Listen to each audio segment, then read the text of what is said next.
আমরা আমাদের সকালের ক্লাসে পরীক্ষায় আসতে পারে এরকম সম্ভাব্য কিছু প্রশ্ন নিয়ে আলোচনা করব।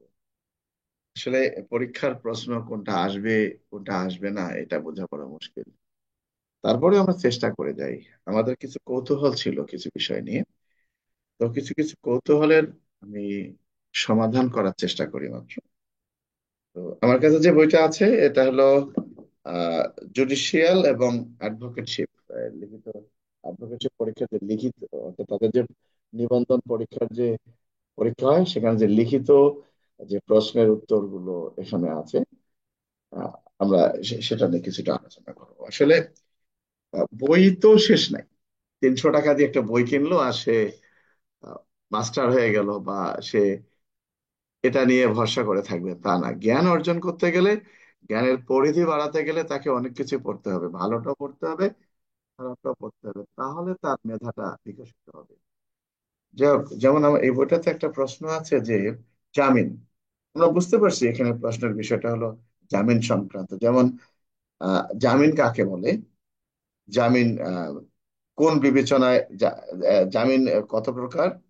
এরপরে বলছে জামিনের অযোগ্য অপরাধের ক্ষেত্রে জামিন প্রদানের পদ্ধতি, জামিনের অযোগ্য অপরাধের ক্ষেত্রে জামিন প্রদানের পদ্ধতি, এবং কখন একজন ব্যক্তি জামিনে মুক্তি পাবে। এখানে একটা বিষয় আমরা দেখলাম। আরেকটা বিষয় বলছে আগাম জামিন কাকে বলে, কে আগাম জামিন দিতে পারে। তো এগুলো কিছু কিছু খুঁজে খুঁজে বের করতে হয় যে এগুলো একটা এ- মানে আনকমন প্রশ্ন আসতে পারে। তো আমরা যদি দেখি যে সিআরপিসি তে যে কথাটি বলা আছে, সিআরপিসি তে জামিনের কোনো আহ ধারা নাই যে জামিন কাকে বলে। তো গ্রেপ্তারকৃত বা আটককৃত কোনো আসামিকে আইনগতভাবে সাময়িক মুক্তি প্রদান করাকে জামিন বলা হয়। আর আমরা জানি কি জানি, ওই যে বিভিন্ন গাইডে জানি জামিন কাকে বলে, কি জানি লিখতো রাশেদ, কেউ বলতে পারবা তোমরা? মানে তাদের ভাষায় জামিনের এতগুলো অর্থ, তাই না? জামিনের মূল অর্থ হলো গ্রেপ্তারকৃত বা আটককৃত ব্যক্তির সাময়িক মুক্তি। এই যে স্পষ্ট বলা আছে, গ্রেপ্তারকৃত বা আটককৃত আসামিকে আইনগতভাবে সাময়িক মুক্তি প্রদান করাকে জামিন বলা হয়। এরূপ মুক্তি শর্ত সাপেক্ষে করা হয়ে থাকে। আচ্ছা, জামিনের বিবেচনায় অপরাধ দুই প্রকার।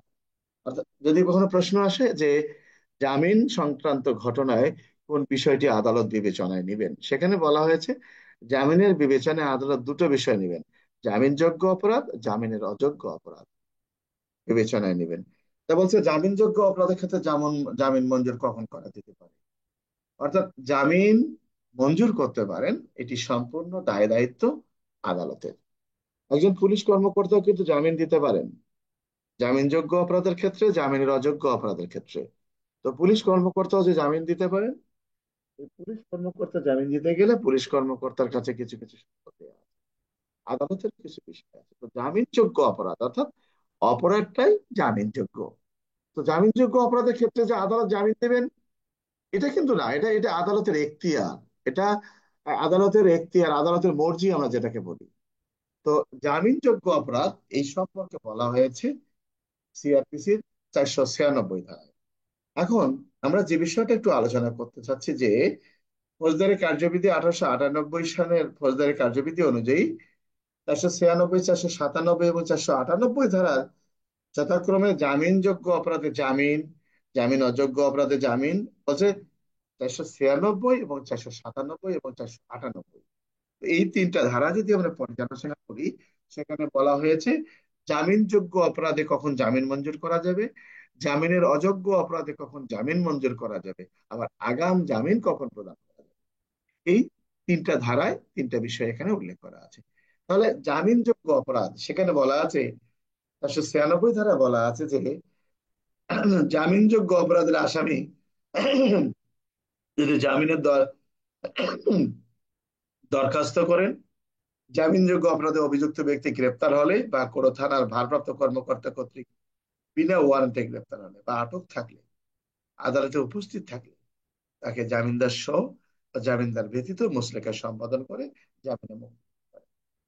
496 ধারা জামিনযোগ্য অপরাধের ক্ষেত্রে আসামি জামিন মঞ্জুরের প্রার্থনা করতে পারেন এবং 496 ধারায় জামিন দেওয়া আদালতের জন্য বাধ্যতামূলক।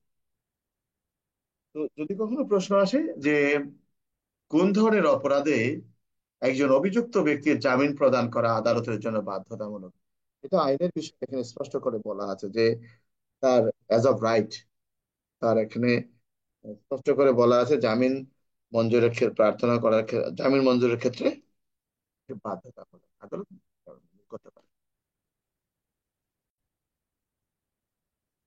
তাহলে সিআরপিসি 496 ধারায় আমরা যেটা দেখলাম যে জামিনযোগ্য অপরাধে কখন জামিন মঞ্জুর করা যায় বা কে জামিন দিতে পারেন, থানার ভারপ্রাপ্ত কর্মকর্তা জামিন দিতে পারেন কিনা। অর্থাৎ থানার ভারপ্রাপ্ত কর্মকর্তা জামিন দিতে পারেন জামিনযোগ্য অপরাধে যাকে তিনি গ্রেপ্তার করেছেন বিনা পরোয়ানায়। অর্থাৎ থানায় যদি কোনোভাবে আটক থাকেন ওই ব্যক্তিটা, সে ব্যক্তিটাকে পুলিশ গ্রেপ্তার করেছেন বিনা পরোয়ানায়, তাহলে থানার ভারপ্রাপ্ত কর্মকর্তা জামিন দিতে পারেন। পরোয়ানার আসামিকে থানা থেকে জামিন দেওয়ার ক্ষমতা থানার ভারপ্রাপ্ত কর্মকর্তার নাই, যদি কিনা 76 ধারার কোনো আদেশ না থাকে সেক্ষেত্রে। অর্থাৎ 76 ধারার আদেশ থাকলে তিনি জামিনে দিতে পারবেন ওয়ারেন্টের আসামি। এখন প্রশ্ন হলো জামিনের অযোগ্য অপরাধের ক্ষেত্রে কখন জামিন মঞ্জুর করা যায়। জামিনের অযোগ্য অপরাধ, অপরাধটি জামিনের অযোগ্য প্রশ্ন করা বলা হয়েছে যে 497 ধারা অনুসারে জামিনের অযোগ্য অপরাধের আসামি জামিনের দরখাস্ত করলে নিম্ন বর্ণিত বিষয় অনুসরণ করতে হবে। বলছে যে এই অপরাধের জন্য মৃত্যুদণ্ড বা যাবজ্জীবন কারাদণ্ড দেওয়া যায় না, এমন অপরাধে অভিযুক্ত ব্যক্তিকে জামিন দেওয়া যাবে যাবে না সে বিষয়ে সিআরপিসির 497 ধারায় বলা হয়েছে। বলছে 497 তে এও বলা হয়েছে জামিনের অযোগ্য অপরাধে অভিযুক্ত ব্যক্তি কোনো গ্রেপ্তার বা কোনো থানার ভারপ্রাপ্ত কর্মকর্তা কর্তৃক বিনা ওয়ারেন্টে আটক থাকলে এবং বা আদালতে উপস্থিত হলে তাকে জামিনে মুক্তি দেওয়া যেতে পারে, এটা আদালতের স্বেচ্ছাধীন ক্ষমতা। অর্থাৎ 496 ধারা হলো বাধ্যতামূলক, আর 497 আদালতের স্বেচ্ছাধীন ক্ষমতা, আদালত জামিন মঞ্জুর করতে পারেন। কখন জামিন মঞ্জুর করতে পারেন, যে আদালত যদি মনে করেন যে ব্যক্তিটা জামিনের অযোগ্য অপরাধ করেছে, সে ব্যক্তিটা 16 বছরের কম, সে একজন স্ত্রীলোক, অসুস্থ বা অক্ষম, এইরকম ব্যক্তিকে আদালত জামিনে মুক্তি দিতে পারেন জামিনের অযোগ্য অপরাধের ক্ষেত্রে। তার মানে আহ জামিনের অযোগ্য অপরাধের ক্ষেত্রে একজন ব্যক্তিকে আদালত মুক্তি দিতে পারেন যদি কিনা তার অপরাধটি গুরুতর প্রকৃতির হয়, কিন্তু সে ব্যক্তিটা যদি 16 বছরের কম হয়, কোনো নারী হয় বা অসুস্থ বা অক্ষম ব্যক্তি হন সেক্ষেত্রে। আর 497 ধারায় যখন জামিন জামিনে মুক্তি দেওয়া যাবে না, বলছে জামিনের অযোগ্য অপরাধে অভিযুক্ত কোনো ব্যক্তি গ্রেপ্তার বা কোনো থানার ভারপ্রাপ্ত অফিসার কর্তৃক বিনা ওয়ারেন্টে আটক থাকলে বা আদালতে উপস্থিত হলে যদি দেখা যায় যে জামিনের অপরাধে অভিযুক্ত ব্যক্তি মৃত্যুদণ্ডে বা যাবজ্জীবন কারাদণ্ডে শাস্তির যোগ্য কোনো অপরাধে দোষী হতে পারে এবং বিশ্বাস করি বা যুক্তিসঙ্গত কারণ থাকে, তাহলে তাকে জামিনে মুক্তি প্রদান করা যাবে না। তো যদি কখনো প্রশ্ন আসে যে জামিনের অযোগ্য অপরাধী ব্যক্তি কখন কি কারণে তাকে জামিনে মুক্তি দেওয়া যাবে না, তো সেখানে কারণগুলো শিশু না হলে, নারী না হলে, অসুস্থ ব্যক্তি না হলে জামিন দেওয়া যাবে না। এছাড়াও আরেকটা কথা বলা হয়েছে যে যাকে জামিন দেওয়া হবে তার অপরাধটি যদি এমন হয় মৃত্যুদণ্ড বা যাবজ্জীবন কারাদণ্ড হওয়ার সম্ভাবনা রয়েছে, সেক্ষেত্রে আদালত তাকে জামিন প্রদান থেকে বিরত থাকবে। এটা হলো জামিন সংক্রান্ত বিধায়। এখন যদি প্রশ্ন আসে যে একজন পুলিশ অফিসার কখন একজন গ্রেপ্তারকৃত ব্যক্তিকে জামিন দিতে পারেন, আমার একটা কথা হলো যে যে যাই বলুক না কেন আমি কারো কথা শুনে আসলে কাজ করি না। বিষয়টা হলো এরকমই যে অনেক ক্ষেত্রে দেখা যায় যে একজন পুলিশ অফিসার কখন জামিন প্রদান করতে পারেন, এখানে অনেকগুলো ভুল ধারা দেয়া আছে। যেমন সিআরপিসির 57 ধারায় কোনো পুলিশ অফিসার জামিন দেন না। 57 ধারার বক্তব্যটা কি, 57 ধারার বক্তব্যটা হলো নাম ঠিকানা সঠিক মনে হয় নাই, আপনি তাকে ধরে নিয়ে আসছেন, থানায় আনার পর নাম ঠিকানা সঠিক পেলেন, ডাইরেক্ট ছেড়ে দিবেন, তাকে আর আশা লাগবে না। কারণ জামিন কাকে বলে, জামিন আগে বুঝতে হবে জামিন কাকে বলে। জামিন জিনিসটা কি, গ্রেপ্তারকৃত ব্যক্তির সাময়িক মুক্তি। কিন্তু যে ব্যক্তিটা নাম ঠিকানা সঠিক না থাকার কারণে আপনি ধরে নিয়ে আসছেন, তাকে তো আর আপনার তলব করার প্রয়োজন নেই সঠিক নাম ঠিকানা পেলে, তাকে তো ছেড়ে দিলেন, ছেড়েই দিলেন, মুচলেখা নিয়ে তাকে ছেড়ে দিলেন, ছেড়ে দিলেন, সে আর আসবে না, যেহেতু তার নাম ঠিকানা আপনি পেয়েছেন। সঠিক পেলে আপনার করণীয় কি, তো সেক্ষেত্রে পুলিশ কখন জামিন মঞ্জুর করতে পারে, সিআরপিসির 57 ধারার আসার কোনো সুযোগ নাই। আমার কথা কি বুঝতে পারছো তোমরা? জি স্যার, বুঝতে পারছি। জি স্যার, বুঝতে পারছি স্যার। তাহলে ক্লিয়ার বলছি। সিআরপিসির এই 57 ধারার যে বক্তব্যটা, সেটি হলো কি, যে পুলিশের সামনে একজন ব্যক্তি একটা অপরাধ করেছে, অপরাধটি আমলের অযোগ্য। এরপর পুলিশ তাকে জিজ্ঞাসা করেছে তোমার নাম কি, সন্দেহ হয়েছে নাম ঠিকানা সংক্রান্তে। অর্থাৎ মনে হচ্ছিল যে সে মনে হয় আত্মগোপন করেছে, নাম ঠিকানা ভুল বলতেছে। তো বলছে থানায় আনার পর আপনি ছেড়ে দিয়েছেন। এটা কোনো জামিনের পর্যায়ে পড়ে না। এটা জামিনের পর্যায়ে কোনটা পড়ে, সিআরপিসির 169। তো সিআরপিসির 169 ধারা কি বলেছে, যে একজন পুলিশ অফিসার গ্রেপ্তারকৃত একজন আসামিকে জামিনে মুক্তি দিতে পারেন। কোন গ্রেপ্তারকৃত? মামলা, অর্থাৎ অভিযোগের প্রেক্ষিতে, অর্থাৎ যে ব্যক্তিটিকে একজন পুলিশ অফিসার গ্রেপ্তার করেছেন মামলায়, অর্থাৎ সিআরপিসির 169 ধারায় বলেছে যে ফৌজদারি অপরাধে রচিত মামলা তদন্তকারী কর্মকর্তা বা থানার ভারপ্রাপ্ত কর্মকর্তা যাকে ওনারা গ্রেপ্তার করেছেন একটা মামলা সংক্রান্তে, অভিযোগ সংক্রান্তে থানায় এনেছেন, তিনি যদি মনে করেন এই ব্যক্তিটাকে আদালতে প্রেরণ করিবার মতো পর্যাপ্ত কোনো কারণ নাই বা সাক্ষ্য প্রমাণ নাই, তাহলে উক্ত পুলিশ অফিসার ওই গ্রেপ্তারকৃত আসামিটাকে মুচলেকা নিয়ে থানা থেকে জামিনে মুক্তি দিতে পারেন। তাহলে থানা থেকে জামিনে মুক্তি দেওয়ার মানে কি, আসামিটাকে তো গ্রেপ্তার করা হয়েছে, তো তাকে আমি জামিনে মুক্তি দিলেন থানার অফিসার ইনচার্জ হয়ে, কেন আপনি জামিনে মুক্তি দিলেন? তো বলছে যে আমি জামিনে মুক্তি দিলাম তার মানে এই নয় সারা জীবনের তরে তাকে মুক্তি দিলাম, আদালতে হাজির হওয়ার শর্তে, তার মানে সাময়িকভাবে আমি মুক্তি দিলাম। এই সাময়িক মুক্তিটা হলো যে কোনো মুহূর্তে তাকে ডাকলে সে আদালত হাজির হতে বাধ্য থাকবে, আদালতে কিংবা পুলিশের নিকট। তার মানে থানার ভারপ্রাপ্ত কর্মকর্তা একজন ব্যক্তিকে জামিনে মুক্তি দিতে পারেন, যে ব্যক্তিটা কিনা কোনো আমলযোগ্য অপরাধের সাথে জড়িত আছে মর্মে তার বিরুদ্ধে নিয়মিত মামলা রুজু হয়েছে, এইরকম একটা ব্যক্তিকে পুলিশ গ্রেপ্তার করে এনেছেন। সেই ব্যক্তিটাকে থানা থেকে জামিনে মুক্তি দিতে পারে যদি কিনা মনে করেন যে তার বিরুদ্ধে যে অভিযোগটা পাওয়া গেছে এটা গুরুতর প্রকৃতির নয় বা উপযুক্ত কোনো সাক্ষ্য প্রমাণ পাওয়া যায় না। কারণ আসামি পুলিশ গ্রেপ্তার করতে পারেন, গ্রেপ্তার করার পর ছেড়ে দিতে পারেন, এটি হলো পুলিশের একটা বড় রকমের ক্ষমতা সিআরপিসির 169 ধারা। সেটা হত্যা মামলায় হোক, চুরি মামলায় হোক, এখানে কিছু রেফারেন্স দেওয়া আছে। এটার জন্য পুলিশের কাউকে জবাবদিহিতা করতে হবে না। তবে বাস্তব ক্ষেত্রে আমরা এটা পরিহার করব, কারণ এটা সকল ক্ষেত্রে ব্যবহার করলে আহ জনগণের প্রতি মানে পুলিশের আস্থাটা হারিয়ে যাবে। কারণ ধরে আনলাম ছেড়ে দিলাম আইন বলছে বলেই এটা আসলে ঠিক হবে না। যাই হোক তাহলে, আর 496 ধারার বক্তব্যটা কি, 496 ধারার বক্তব্যটা হলো থানার ভারপ্রাপ্ত কর্মকর্তা যে ব্যক্তিটাকে বিনা পরোয়ানায় গ্রেপ্তার করেছেন কোন ধরনের অপরাধে, জামিনযোগ্য অপরাধে। অর্থাৎ থানার ভারপ্রাপ্ত কর্মকর্তা যদি কোনো ব্যক্তিকে জামিনযোগ্য অপরাধে গ্রেপ্তার করে থাকেন, কি গ্রেপ্তার করেছেন, বিনা পরোয়ানায়, তাহলে থানার ভারপ্রাপ্ত কর্মকর্তা এই ব্যক্তিকে থানা থেকে জামিনে মুক্তি দিতে পারেন।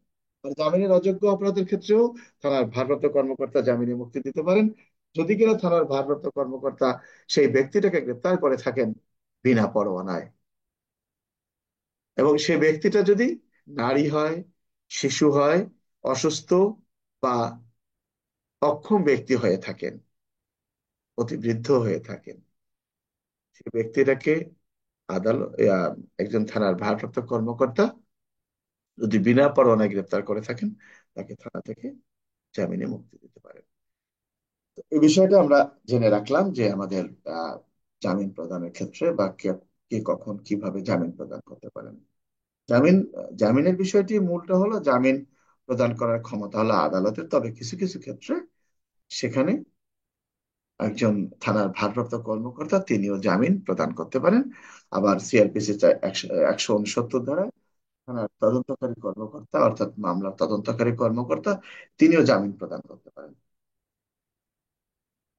আমার কথা কি বুঝতে পারছো না, বোঝো নাই? জি স্যার, বুঝছি জি স্যার। স্যার। জি স্যার।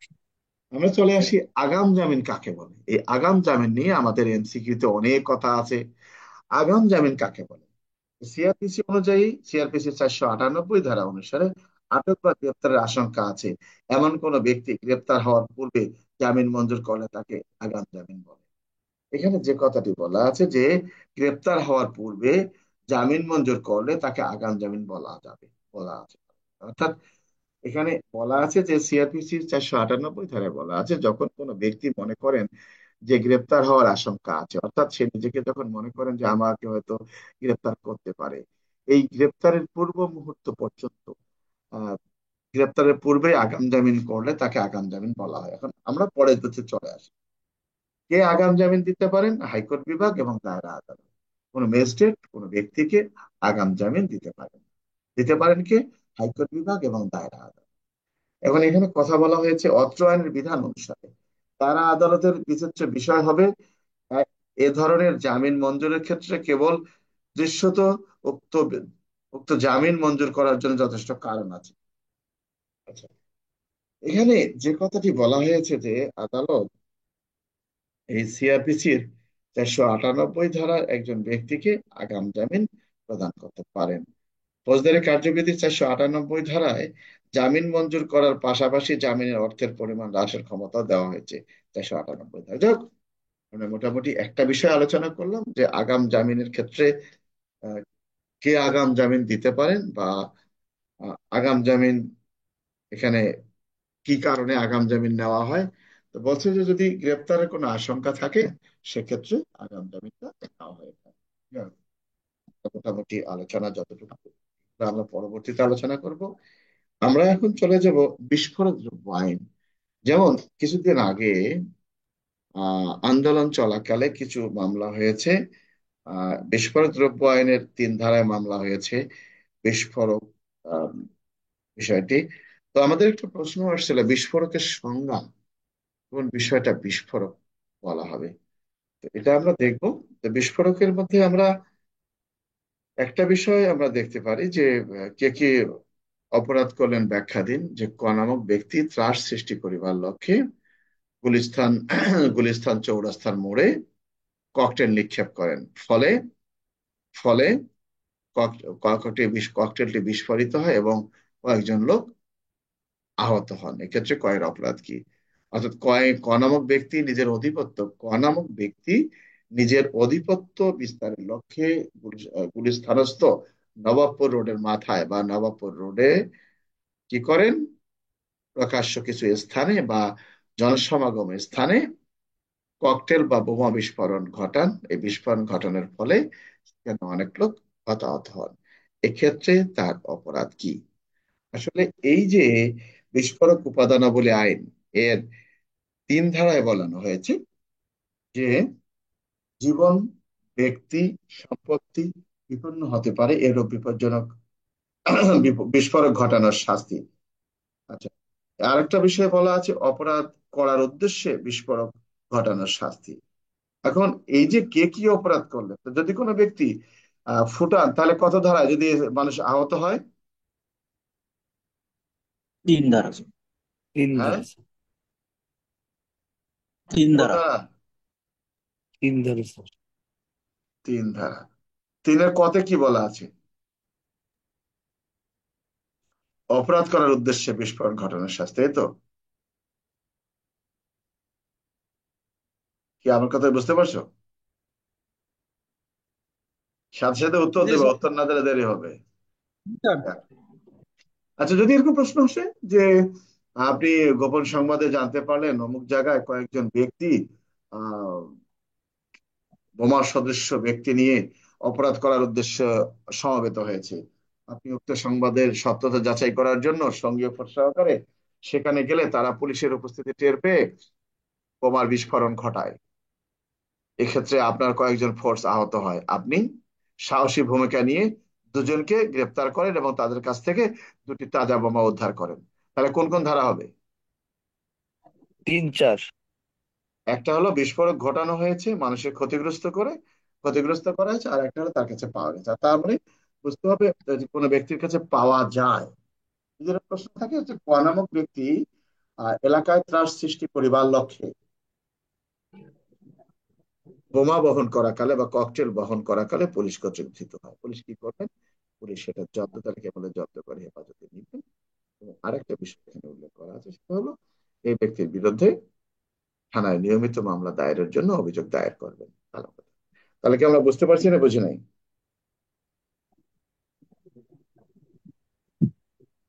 জি স্যার, বুঝতে পারছি। স্যার এখানে পাঁচ ধারাও আসবে নাকি? বা সন্দেহভাজন পরিস্থিতিতে বিস্ফোরণ ঘটানো, তৈরি দখলে রাখা, না, এখানে অন্য বিষয়টা আছে। এখানে যে ব্যক্তি কোনো বিস্ফোরক দ্রব্যের বিস্ফোরণ ঘটায় বা তৈয়ার করে বা জেনে শুনে দখলে বা নিয়ন্ত্রণে রাখে অন্য কোনো অবস্থায়, না, এটা পাঁচ ধারা হবে না। চার ধারার মধ্যেই বলা আছে বিস্ফোরণ ঘটানোর জন্য সম্পত্তি বিপন্ন করার ইচ্ছায় বিস্ফোরক প্রস্তুত বা দখলে রাখা বা বা রাখার জন্য শাস্তি, বুঝতে পারছো? আর এটা হলো সন্দেহভাজন পরিস্থিতিতে বিস্ফোরণ ঘটানো, তৈরি, দখলে রাখা, এগুলো আলাদা জিনিস, এটা একটা আলাদা। চার ধারায় আসবে, পাঁচ ধারায় আসার সুযোগ নেই। থানায় কখনো পাঁচ ধারায় মামলা খুব রেকর্ড কম হয়, তবে ছয় ধারায় মামলা হয় সহায়তা। যদি প্রশ্ন আসে যে ক নামক ব্যক্তির প্ররোচনায়, ক নামক ব্যক্তির প্ররোচনায় খ নামক ব্যক্তি গুলিস্তান চৌরাস্তার মোড়ে বোমার বিস্ফোরণ ঘটায়, ক এবং খ এর অপরাধ কি? একজনের অপরাধ তিন ধারা, আর একজনের অপরাধ ছয় ধারা। আমার কথা বুঝতে পারছো না, বোঝা নাই? জি স্যার, জি বুঝতে স্যার। পারছেন। জি স্যার। অন্তর্ঘাতী কাজ বলতে কি বুঝেন?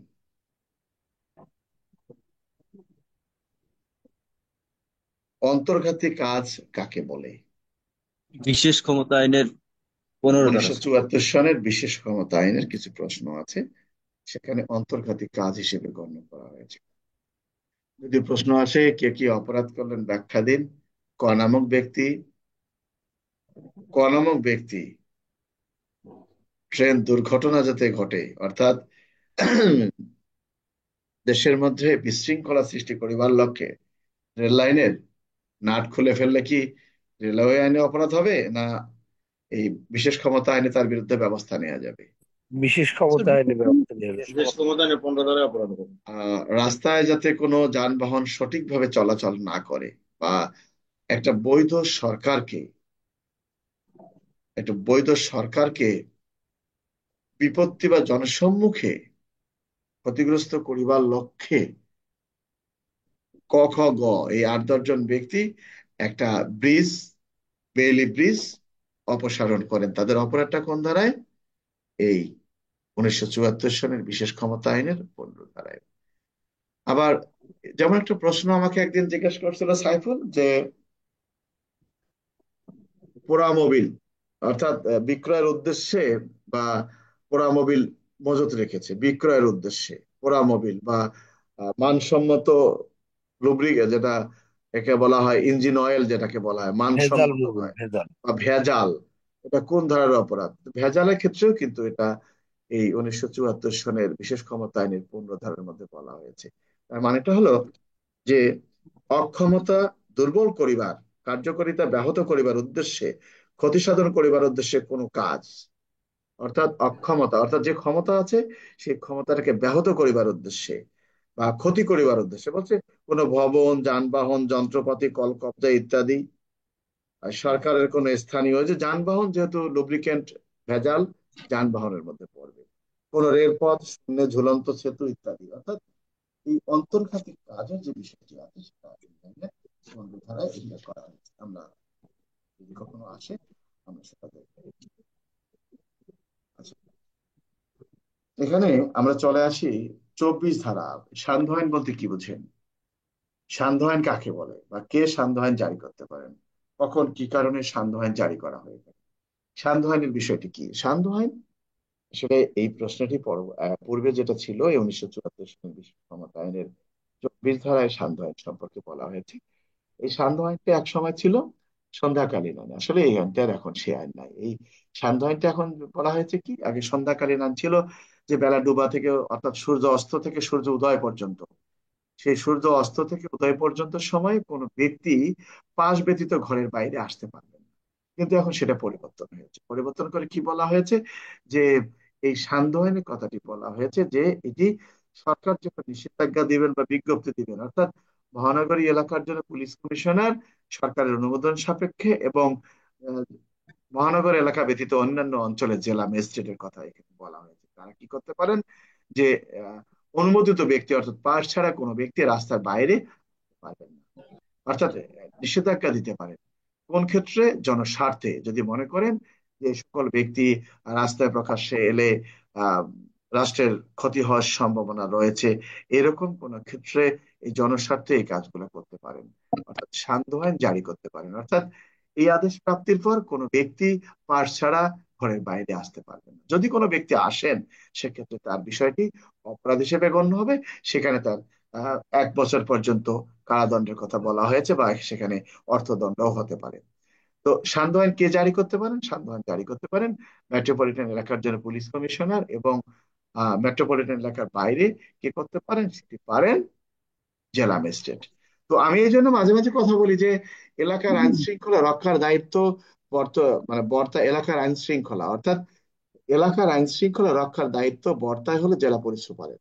অর্থাৎ এই জেলা পুলিশ সুপারে আইন শৃঙ্খলা রক্ষা করবেন, অথচ আইন শৃঙ্খলার মিটিং করেন ডিসি সাহেব। এলাকার আইন শৃঙ্খলা সার্বিক পরিস্থিতির মিটিং করেন ডিসি সাহেব। আর ডিসি সাহেব করেন যেহেতু সেখানে এসপি সাহেব সেটা অত জানেন। সেখানে এসপি সাহেব মনে করেন আমার মনে হয় একটু সম্মানের হানি হলো, সেখানে এডিশনাল এসপি প্রায় ক্ষেত্রে পাঠানো হয়। তো সে কারণ হলো ডিসি সাহেবের পাশে চেয়ারটা ওনাকে দেওয়া হয় না, দেওয়া হয় আরেকজনকে, 3 নম্বর চেয়ারটা। তো চেয়ারেরও কিছু বিষয় আছে, আমরা এগুলো পরিহার করব। আমরা চাই আমরা পুলিশ, নবগঠিত পুলিশের মতো আমরা নতুন করে আমাদের মন মানসিকতাটা পরিবর্তন এনে আমরা দায়িত্বটা পালন করব। তাহলে আমি যেটা মনে করি, এই শান্ত আইনের যে বিষয়টি আছে 1974 সালের বিশেষ ক্ষমতা আইনের 24 ধারা পরিবর্তন করা প্রয়োজন। একটা লাইন, সেটা হলো যে মহানগরী এলাকার জন্য পুলিশ কমিশনার এবং মহানগরী এলাকার বাইরে জেলা পুলিশ সুপার সান্ধ্য আইন জারি করতে পারবেন। এটা আমার একটা ঊর্ধ্বতন কর্তৃপক্ষের নিকট একটা আবদার থাকলো যে ওনারা যে সংশোধন করেন, এই সংশোধনের ক্ষেত্রে এটাও আনা মনে হয় প্রয়োজন। কারণ আহ, একটা জেলার আইন শৃঙ্খলা পরিস্থিতি থেকে শুরু করে যত রকমের অপরাধ, এই অপরাধ দমন করার দায়িত্ব হচ্ছে জেলা পুলিশ সুপার। কাছাকাছি আমার মনে হয় এটা সংশোধন আনা প্রয়োজন। কি তোমাদের মতে কি হয়? তোমরা কি জি মনে স্যার, করো? এটা স্যার পুলিশ সুপারকে দেওয়া উচিত স্যার। হ্যাঁ, মজুদদারি কালোবাজারি করার শাস্তি এটা। ও, আরেকটা কথা বলিনি, শান্ত আইনের সাথে আমাদের কিছু অসাধু বই লেখক আছে, মানে আমাদের এই যে পুলিশ বড় বড় মাস্টার কিছু আছে না, তারা কিছু বই লেখে। এই শান্ত আইনের সাথে সিআরপিসির 144 ধারার কোনো যোগসাজশ নাই, বা কোনো ইয়া নাই। শান্ত আইন আলাদা, 144 ধারা আলাদা। আমার কথা কি বুঝতে পারছো? 144 ধারা হলো একরকম, শান্ত আইন হলো আর এক রকম। আমার কথা কি বুঝতে পারছো? জি স্যার। তো এই এটার সাথে এটার কোনো মিল নেই। অনেকে লেখে সান্ধ্য আইনের সাথে আবার 144 ধারা দেয়, এটা আমরা দেবো না। সান্ধ্য আইন যদি কখনো প্রশ্ন আসে, সংজ্ঞা লিখুন সান্ধ্য আইন কেন জারি করা হয়ে থাকে, তাহলে আমরা মনে করবো এটা 24 ধারার প্রশ্ন, বিশেষ ক্ষমতা আইনের। 25 যে বিষয়টি বলা আছে মজুদদারি কালোবাজারি কারবারের শাস্তি, অর্থাৎ মজুদদারি কালোবাজারি, মজুদদারি এবং কালোবাজারি তার মানে কি? এখানে যদি কোনো ব্যক্তি মজুদদারি অথবা কালোবাজারি কারবারের জন্য দোষী সাব্যস্ত হন, তাহলে আগে আমাকে বুঝতে হবে মজুদদারি কাকে বলে। আমরা এগুলো কখনো পড়ি না, মজুদদারি কাকে বলে। মজুদদারির অর্থ যে মজুদদারির অর্থ যে বস্তা বাইন্দা কারেন্ট চলে গেল। মজুদদারির অর্থ যে বস্তা বাইন্দা মালামাল গোডাউনে রাখে, এই তো নাকি? হ্যাঁ। জি স্যার। আচ্ছা, যাই হোক, আমরা যে বিষয়টা এখানে আলোচনা করব, এখানে কিছু কিছু বিষয় আছে। আমরা সারা জীবন নাম শুনেছি ডিটেনশন। এই ডিটেনশনের নাম শুনছো কোনোদিন? জি স্যার, বিশেষ ক্ষমতা আমাদের দেশে দ্বারা। একটা আইনকে কালো আইন বলা হয়, সেটি হলো 1974 সালের বিশেষ ক্ষমতা আইন। এটা জানো কি? জানো না কোনোদিনও? কালো আইন এটাকে বলা হয়। এই কারণটা হলো যে ডিটেনশন যে দেওয়া হয় 3-2 ধারায় ডিটেনশন, অন্তরীণ যেটাকে বলা হয়, অন্তরীণ ডিটেনশন একই বিষয়। অর্থাৎ ওই ব্যক্তিটা ওই সময়কালে 1 মাসের জন্য তার সকল প্রকার ব্যক্তিগত বিষয় খর্ব হয়ে যায়। এই জন্য কালো আইন বলা হয়ে থাকে এখানে। যাই হোক, তো আমরা এই বিষয়টা আলোচনা করবো পরবর্তীতে। আমরা যেটা এখন পরীক্ষার জন্য মজুদদারি কালোবাজারি বলছে, আচ্ছা ভালো কথা। এখন এখানে অনেকগুলো ভাগ দেয়া আছে। আহ চোরাচালানের শাস্তি হলো 25-এর চোরাচালান। কোনটা চোরাচালান বলছে? যদি কেউ বলবৎ কোনো আইন অনুসারে আরোপিত বিধিনিষেধ বাধা ভঙ্গ করে বর্তমানে বলবৎ কোনো আইন অনুসারে আরোপযোগ্য বহিঃপ্রকাশ কর বা প্রদান কৌশলে এড়াইয়া, অর্থাৎ এই চোরাচালান কাকে বলে? ট্যাক্স ব্যতীত যদি কোনো ব্যক্তি, অর্থাৎ শুল্ক ব্যতীত, এখানে শুল্ক ব্যতীত কথাটা আসবে। চোরাচালান হলো ওটাই, যে সরকারের আয়কর ফাঁকি দিয়ে বা সরকারের অজ্ঞাতসারে যদি কোনো ব্যক্তি দেশের বাইরে থেকে কোনো কিছু নিয়ে আসেন বা বাইরে দেশের থেকে প্রেরণ করেন, সেটি চোরাচালানের মধ্যে পড়ে। যেমন পাটও কিন্তু চোরাচালান হতো, কারণ পাটকে এক সময় স্বর্ণ বলা হতো আর সোনালী আঁশ বলা হতো পাট। যাক, তো এখানে বিষয় বলা আছে ভেজাল। ভেজালের জন্য ভেজালটা কি? খাদ্য পানীয়, ঔষধ বা প্রসাধনের বিক্রয়ের জন্য শাস্তি। এটা তোমাদের এরকম দেখার, আমি 24 ধারাটা এখানে গুরুত্ব মনে করি। যদি কেউ মনে করো 24 ধারাটা দেখবা, আহ এটাই তোমাদের জন্য বিষয়। আমরা চলে আসি 24 ধারাটা শুধু দেখবা। আমরা চলে আসি মাদকদ্রব্য নিয়ন্ত্রণ আইন। সংজ্ঞা লিখুন মাদকদ্রব্য। তো মাদকদ্রব্যের সংজ্ঞা আমরা সবাই অনেকেই জানি যে মাদকদ্রব্য বলতে ওই দ্রব্যকে বোঝায় যে যে যে দ্রব্য সেবন করলে মানুষের চিন্তা চেতনা শক্তি বিলোপ সাধিত হয় বা তার আচরণের পরিবর্তন হয়, যা তার আহ এছাড়া বলা হয়েছে যে দ্বিতীয় তফসিলে, অর্থাৎ সেখানে একটা কথা বলা হয়েছে যে প্রথম তফসিলে যে সকল বিষয়কে মাদকদ্রব্য হিসেবে গণ্য করা হয়েছে, এটা 2-29 উল্লেখ করা আছে। যাই হোক, এখানে 9-10 অপরাধের কথা বলা হয়েছে, 11 ধারাটা আমাদের জন্য প্রযোজ্য। 11 ধারার মধ্যে বলা হয়েছে যে কোন ব্যক্তিকে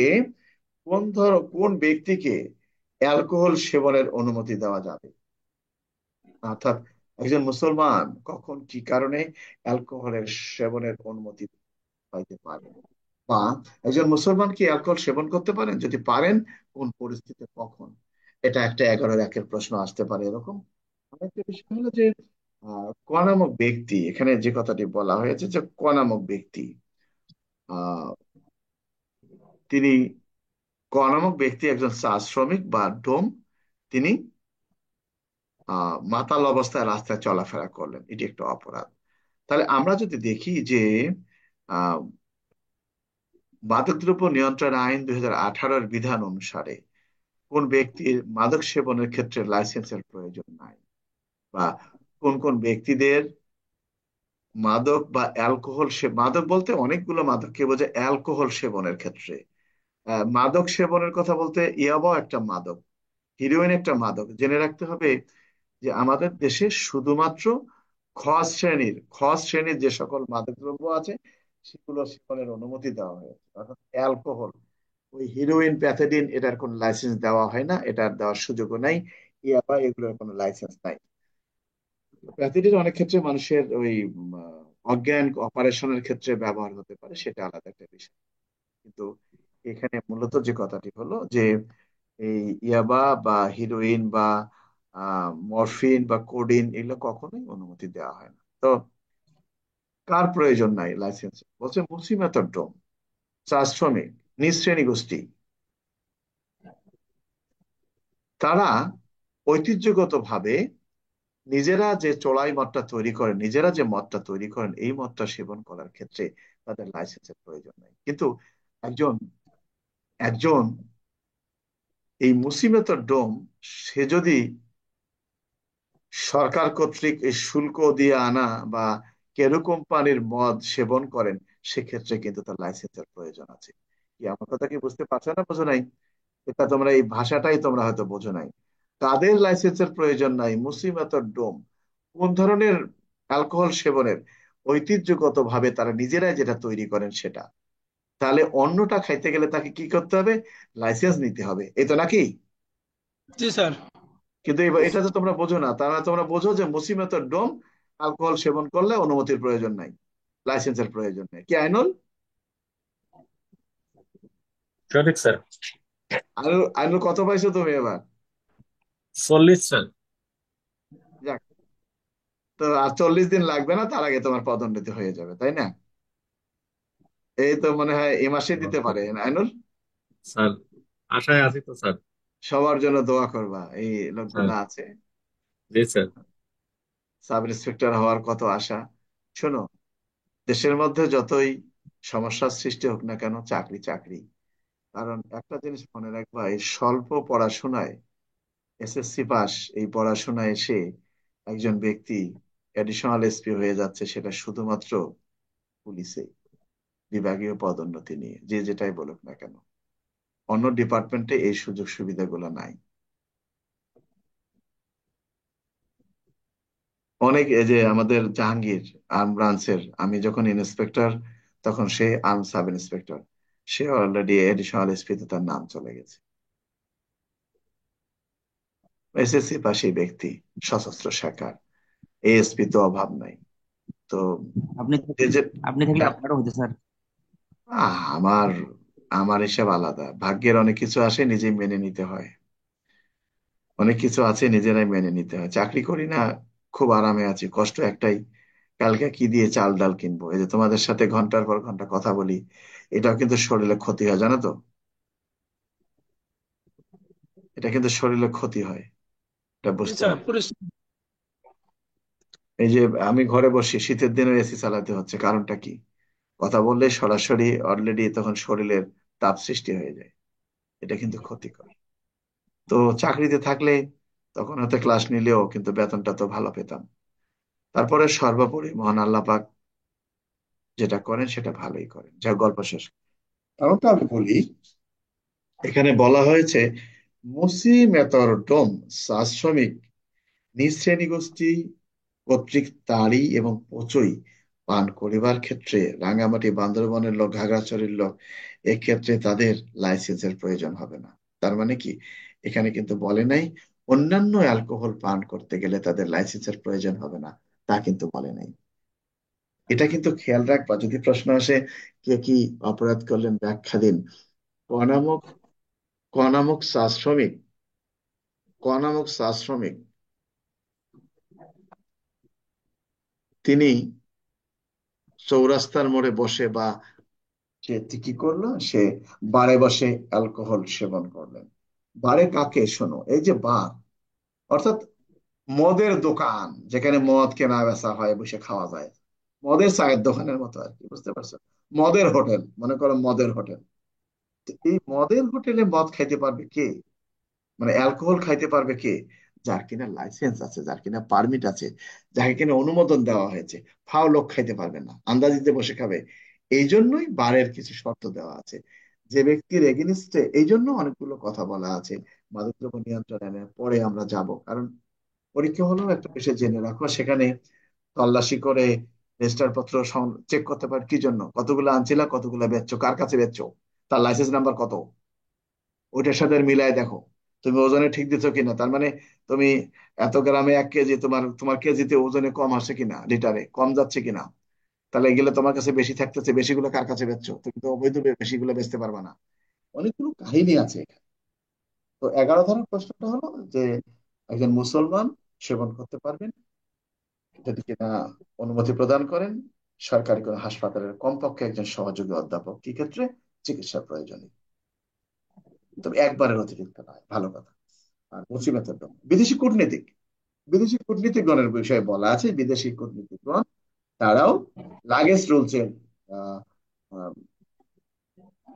ক্ষমতা বলে তারাও অ্যালকোহল পান করতে পারবে, তাদেরও লাইসেন্স, বিদেশি নাগরিকের ক্ষেত্রে। কিন্তু এখানে আমরা যেটা দেখছি, একজন হিন্দু, তাহলে হিন্দু কি বিনা লাইসেন্সে অ্যালকোহল সেবন করতে পারবেন? খ্রিস্টান না স্যার, পারবে না স্যার। কেউই পারবে না। কিন্তু হিন্দুদের ক্ষেত্রে ওই তোমার শারীরিক অসুস্থর কোনো বিষয় না, তাকে আবেদন করলে সে লাইসেন্স পেতে পারেন অ্যালকোহল সেবনের। আমার কথা কি বুঝতে পারছেন না, বোঝে নাই? জি জি স্যার, স্যার। বুঝতে পারছি। কোন ধরনের ব্যক্তিকে, কোন ধরনের ব্যক্তিকে অ্যালকোহল সেবনের অনুমতি প্রদান করা যাবে না? 14 ধারায় বলা আছে যে কাকে করা যাবে না, কোন ধরনের ব্যক্তি পাবে না। দেখ সেটা দেখ, আমাদের প্রয়োজন নাই। আর লাইসেন্স ইত্যাদি বাতিল, 16 ধারায় বলা আছে লাইসেন্স ইত্যাদি বাতিল। 17 ধারায় সাময়িকভাবে স্থগিত করেন, আমরা 19 ধারায় চলে যাব। 19-এর কি বক্তব্য? বক্তব্যটা হলো একজন পুলিশ কমিশনার তিনি মাদকদ্রব্য বিক্রয়ের দোকান বা পানশালা সাময়িকভাবে বন্ধ ঘোষণা করতে পারেন। কি জন্য? জনস্বার্থে, অর্থাৎ আইন শৃঙ্খলা রক্ষার্থে বন্ধ করতে পারেন। আর মহানগরী এলাকার বাইরে কে পারেন? জেলা ম্যাজিস্ট্রেট পারেন। অর্থাৎ 19 ধারায় বলা আছে পুলিশ কি কোনো মাদক দ্রব্যের দোকান বন্ধ ঘোষণা করতে পারেন? হ্যাঁ পারেন। মহানগরী এলাকার পুলিশ পারেন, অর্থাৎ পুলিশ কমিশনার পারেন। 19 ধারার মধ্যে বলেছে যে তিনি আইন শৃঙ্খলা রক্ষার্থে যে কোনো সময়, এখানে বলা আছে যে কোনো মাদকদ্রব্যের দোকান বা পানশালা, অর্থাৎ যেখানে বিক্রয় হয় আর যেখানে খায়, অনধিক 30 দিনের জন্য বন্ধ ঘোষণা করতে পারবেন। এর পরবর্তী দিনে পারবেন মহাপরিচালকের অনুমোদন নিয়ে। এখানেও আমি মনে করি যে এখানেও সংশোধনী আনার প্রয়োজন আছে।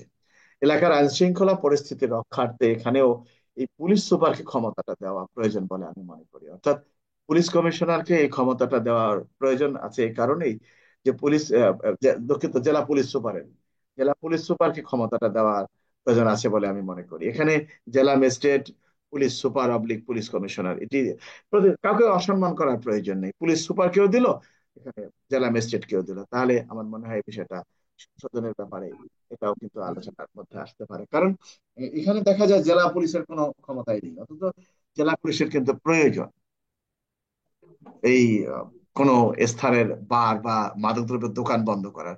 আপনি বন্ধ করতে পারবেন না, তল্লাশি করতে পারবেন, ধরে নিয়ে আসতে পারবেন, কিন্তু তালা মেরে আসতে পারবেন না যে না এটা আর খুলবে না, আপনার ক্ষমতা দেওয়া হয়নি। তো এটা আমি মনে করি সংশোধনে। তো যাক, আমাদের প্রশ্নটা হলো যে একজন পুলিশ সুপার, দুঃখিত, আমাদের প্রশ্নটা হলো যে আহ কখন কি কারণে একজন পুলিশ অফিসার মাদকদ্রব্যের দোকান সাময়িকভাবে বন্ধ ঘোষণা করতে পারেন। তাহলে আমরা বুঝবো এটা মাদকদ্রব্য নিয়ন্ত্রণ আইন 2018-এর 15 ধারার প্রশ্ন। আমার কথা কি বুঝতে পারছো না বোঝো নাই? কোনো সমস্যা থাকলে সাথে সাথে বলবা।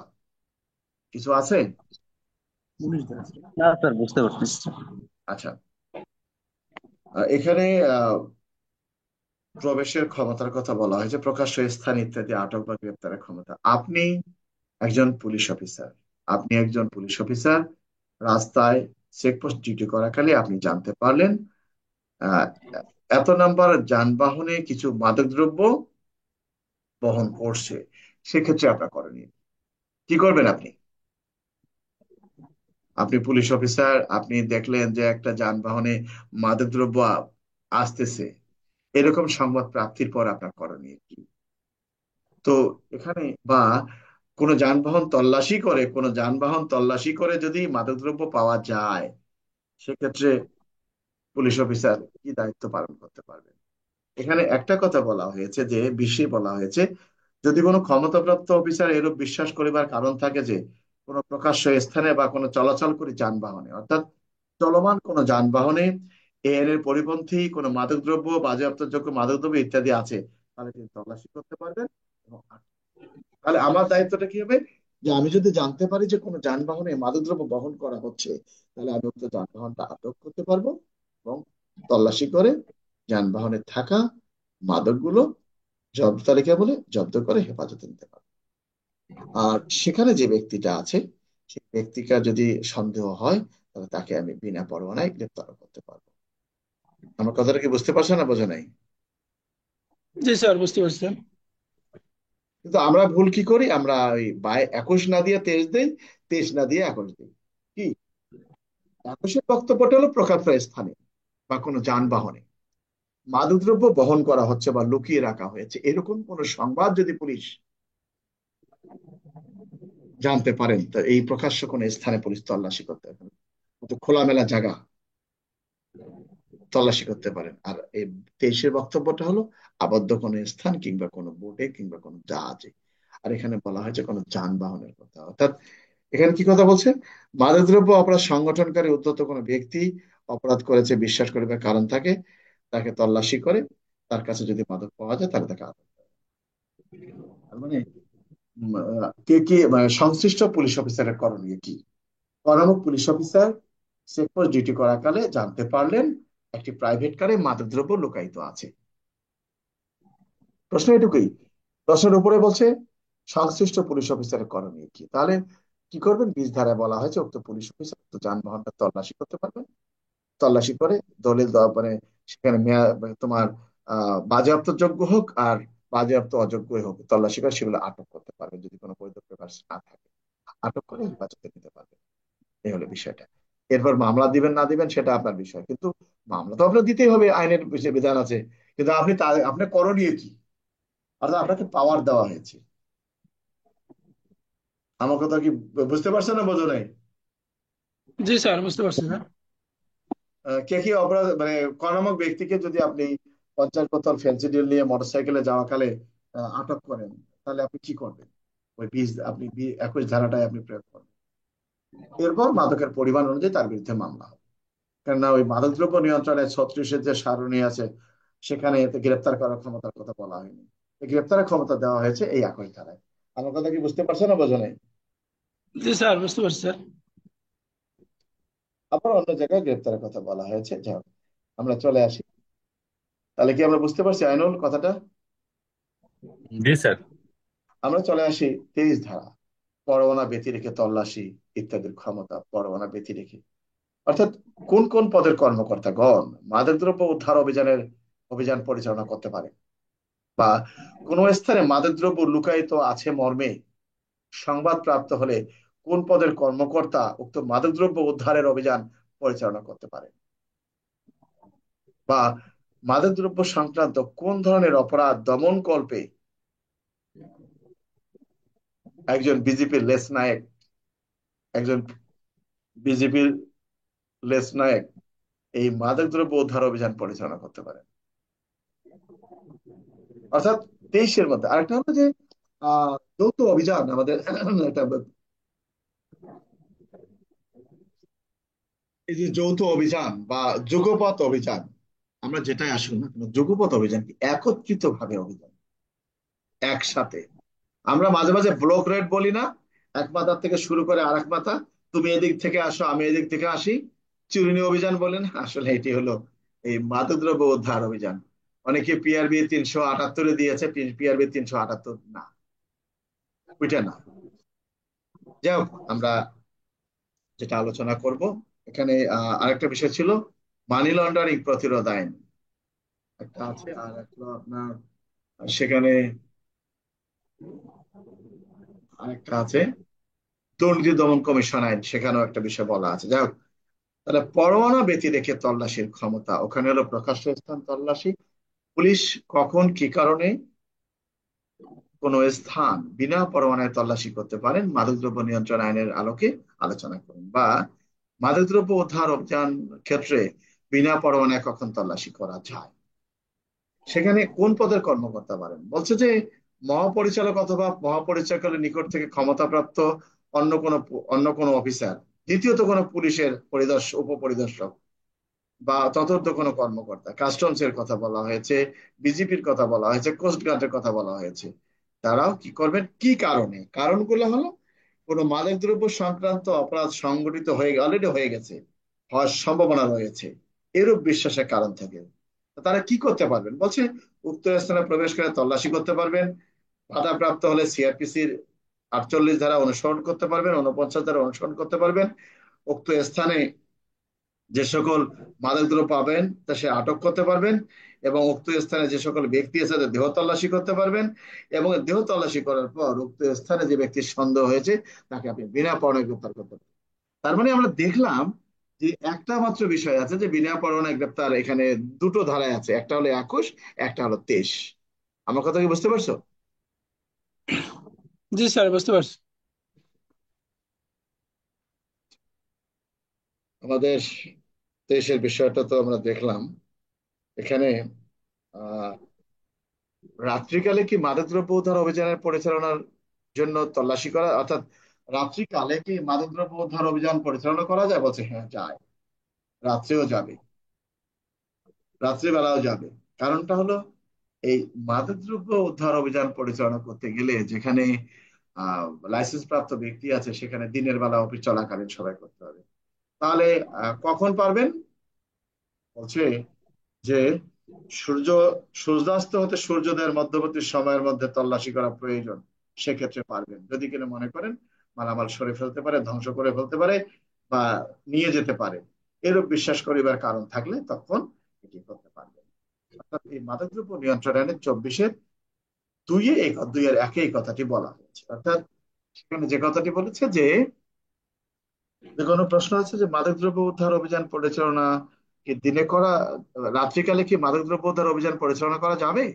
যে হ্যাঁ যাবে, কি কারণে যাবে? বা সূর্যাস্ত থেকে সূর্য উদয়ের মধ্যবর্তী সময়ে কি কারণে একজন পুলিশ অফিসার মাদকদ্রব্য উদ্ধার অভিযান পরিচালনা করতে পারে, এটা আমরা দেখবো। আমরা 25 ধারা মোটামুটি 24 ধারা মোটামুটি আলোচনা, 23 ধারা আলোচনা করলাম, আমরা 24-এ যাব। অর্থাৎ ক নামক পুলিশ অফিসার মাদকদ্রব্য বহন করা কালে মাদকদ্রব্য বহন করা কালে একজন ব্যক্তিকে গ্রেপ্তার করেছেন, বা একজন পুলিশ অফিসার একজন ব্যক্তিকে বিনা পরোয়ানায় গ্রেপ্তার করেন। উক্ত পুলিশ অফিসারের সন্দেহ গ্রেপ্তারকৃত ব্যক্তি তার দেহের অভ্যন্তরে বা দেহের বিভিন্ন স্থানে মাদকদ্রব্য লুকিয়ে রেখেছে। এইরকম ঘটনায় উক্ত পুলিশ অফিসার কি ব্যবস্থা গ্রহণ করতে পারেন বা সংশ্লিষ্ট পুলিশ অফিসারের করণীয় কি? তো মাদকদ্রব্য নিয়ন্ত্রণ আইন 2018 এর 24-এর 1 ধারার মধ্যে যে কথাটি বলেছে যে একজন পুলিশ অফিসার যাকে গ্রেপ্তার করেছেন, তার সেই পুলিশ অফিসারের যদি সন্দেহ হয় যে গ্রেপ্তারকৃত ব্যক্তি তার দেহের অভ্যন্তরের বিভিন্ন অঙ্গে মাদকদ্রব্য লুকিয়ে রেখেছেন, তাহলে এই সকল মাদকদ্রব্য তার শরীর থেকে উদ্ধারের লক্ষ্যে কি করতে পারেন?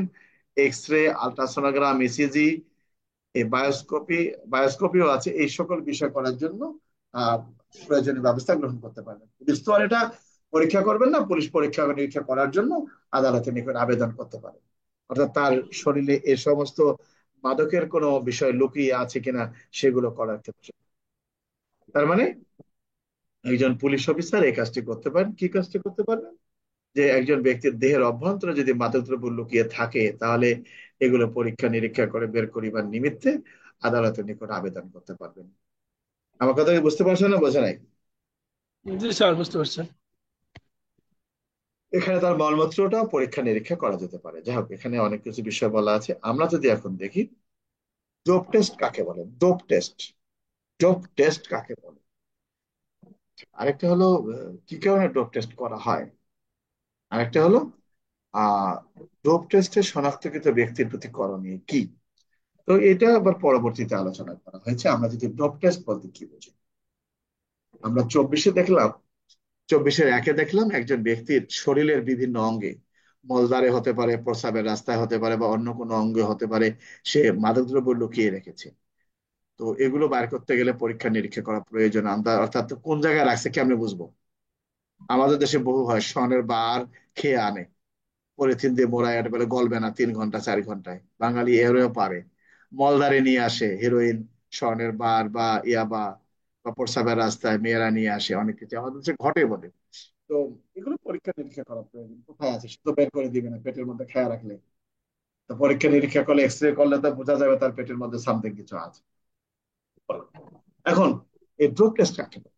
অর্থাৎ এই 24-এর 4 ধারায় বলেছে যে একজন ব্যক্তি মাদকাসক্ত কিনা। তার মানে আগে দেখলাম তার শরীরে লুকিয়ে রেখেছে, এখন দেখবো সে নিজে সেবন করে কিনা। বক্তব্যটা হলো যে এই মাদকদ্রব্য নিয়ন্ত্রণ আইন 2018-এর 24-এর 4 ধারায় বলেছে কোনো একজন ব্যক্তি মাদকাসক্ত কিনা, অর্থাৎ সে নিজে মাদক সেবন করে কিনা, এটা নিশ্চিত করিবার লক্ষ্যে যে পরীক্ষা নিরীক্ষা করা হয় সেটি হলো ড্রগ টেস্ট। আমার কথা কি বুঝতে পারছো না বোঝো নাই? জি স্যার, বুঝতে পারছেন। তাহলে ড্রগ টেস্টের বিষয়টি এখানে আমরা আলোচনা করলাম। অর্থাৎ যদি কখনো প্রশ্ন আসে যে আহ কোনো ব্যক্তির শরীরে যদি মাদকের অস্তিত্ব পাওয়া যায় সেক্ষেত্রে করণীয় কি, তা বলছে কোনো ব্যক্তির দেহে যদি আহ মাদক সেবনের অস্তিত্ব পাওয়া যায়, তাহলে তার বিরুদ্ধে মাদকদ্রব্য নিয়ন্ত্রণ আইন 2018-এর 36-এর 4 ধারা অনুযায়ী ব্যবস্থা গ্রহণ করা যাবে। কত ধারা অনুযায়ী? 36-এর 4 ধারা অনুযায়ী। তাহলে কি ড্রগ টেস্ট আমরা বুঝতে পারছি? জি স্যার স্যার। বুঝতে পারছি। এরপরে আমরা চলে আসি 26-এর 3 ধারা। 26-এর 3 ধারার বক্তব্যটা কি? 26-এর 3 ধারার বক্তব্যটা হলো যে সরকারি কোনো যানবাহনে, এখানে যে কথাটি বলা হয়েছে যে ভুল করি আমরা, সরকারি কোনো যানবাহনে মাদকদ্রব্য বহন করাকালে যদি আহ আটক করা হয়, অর্থাৎ কোনো সরকারি কোনো যানবাহনে মাদক বহন করাকালে যদি কোনো ব্যক্তিকে গ্রেপ্তার করা হয়, তাহলে আমরা কিন্তু ব্যক্তির কথা বলি না, অর্থাৎ আহ, সরকারি কোনো যানবাহনে মাদক বহন করাকালে যদি কোনো ব্যক্তিকে আটক করা হয়, সেক্ষেত্রে যানবাহনের প্রতি পুলিশ অফিসারের করণীয় কি? সরকারি কোনো যানবাহনে এমন না বুঝে করে কি, লাভ দিয়ে অন্য জায়গায় চলে যায়, 36-এর 5-এ চলে যায়, 36-এর 6-এ চলে যায়, যে এটা হবে আসলে না বুঝলে যেটা হয় আর কি। 26-এর 6, 26-এর 3 টোটালি আলাদা কি, যে সরকারি যানবাহনে মাদক পাওয়া গেছে, এই যানবাহনটার বিষয়ে আপনি কি পাবেন? সে সরকারি যানবাহন হোক আর যে কোনো যানবাহন হোক, সরকারি যানবাহনে মাদক পাওয়া গেলে আপনি মাদক তো সিজ করবেনই, জব্দ করবেনই, সাথে ওই সরকারি যানবাহনটাও আপনি জব্দ করবেন। কিন্তু এই সরকারি যানবাহনের ক্ষেত্রে একটা বিষয় আপনাকে ক্ষমতা দেওয়া হলো, কি ক্ষমতা? যে এই সরকারি যানবাহনটা যে কর্মকর্তা ব্যবহার করত, সেই কর্মকর্তার আপনি জিম্মায় দিতে পারবেন, তবে জিম্মায় দিতে গেলে আপনাকে অবশ্যই সেই বিষয়টি সংক্রান্তে এজাহারে উল্লেখ করতে হবে, অর্থাৎ মামলা রোজের সময় কর্তব্যরত অফিসার তিনি উল্লেখ করবেন যে এই যানবাহনটি সরকারি কর্মকর্তা জিম্মায় প্রদান করা হয়েছে। তো এখন প্রশ্ন হলো যে আহ, সরকারি কোনো যানবাহনে মাদক বহন করাকালে অর্থাৎ মাদক বহন করার দায়ে কোনো সরকারি যানবাহন আটক হলে সংশ্লিষ্ট পুলিশ অফিসারের করণীয় কি? কত ধারা? 26-এর 3। আমার কথা কি বুঝতে পারছো না বোঝো নাই? জি স্যার, বুঝতে পারছি। এই জিনিসগুলো বোঝো আগে, এগুলো বুঝতে হবে, না বুঝলে তো ভেজাল। আচ্ছা, মাদকদ্রব্য নিয়ন্ত্রণ আইন 2018 অনুযায়ী তদন্তকারী কর্মকর্তা কিছু বিষয়, তদন্তকারী কর্মকর্তার প্রতিও ব্যবস্থা গ্রহণ করা যেতে পারে। যাও, আমরা বাকি অংশটা রাত্রেকালে পড়বো। সংক্ষেপে কারো কিছু বলার থাকলে বলতে পারো। স্যার, হ্যাঁ, এখানে যদি প্রশ্ন আসে যে আপনি চেকপোস্ট ডিউটি করাকালে একটি সরকারি গাড়িতে সরকারি ড্রাইভার সহ 50 বোতল ফেন্সিডিল সহ আটক করলেন, এক্ষেত্রে আপনার করণীয় কি? তার কি স্যার দুটা ধারায় আসবে? এক্ষেত্রে করণীয় কি? এক্ষেত্রে করণীয় কি, এখানে দুটো বিষয় আসবে। সরকারি যানবাহনের বিষয়টি সংক্রান্ত 26-এর 3-এর বিষয়টি আছে, আর ওই সরকারি কর্মচারী যে আটক হয়েছে তার বিরুদ্ধে ব্যবস্থা নেওয়া যাবে, 36-এর 6-এ বলা আছে। জি স্যার। জি স্যার। আর কারো কিছু বলার আছে আইনুল? না স্যার। তো আমরা আপাতত শেষ করি। আমির হামজা, রাশেদ, রাশেদ, এবার জন্য মিস না যায়, একটু ভালো করে চেষ্টা করে, হ্যাঁ? জি স্যার, চেষ্টা আছে স্যার। জি স্যার। স্যার, হ্যাঁ বলো। স্যার সিআরপিসি 498 আগাম জামিনটা স্যার কখন দেওয়া হয় এইটার? এর আগাম জামিনটা দেওয়া হলো চার্জ গঠনের পূর্ব মুহূর্ত পর্যন্ত। জি স্যার, ঠিক আছে। চার্জ মানে অভিযোগ গঠনের। আর কারো কিছু বলার আছে?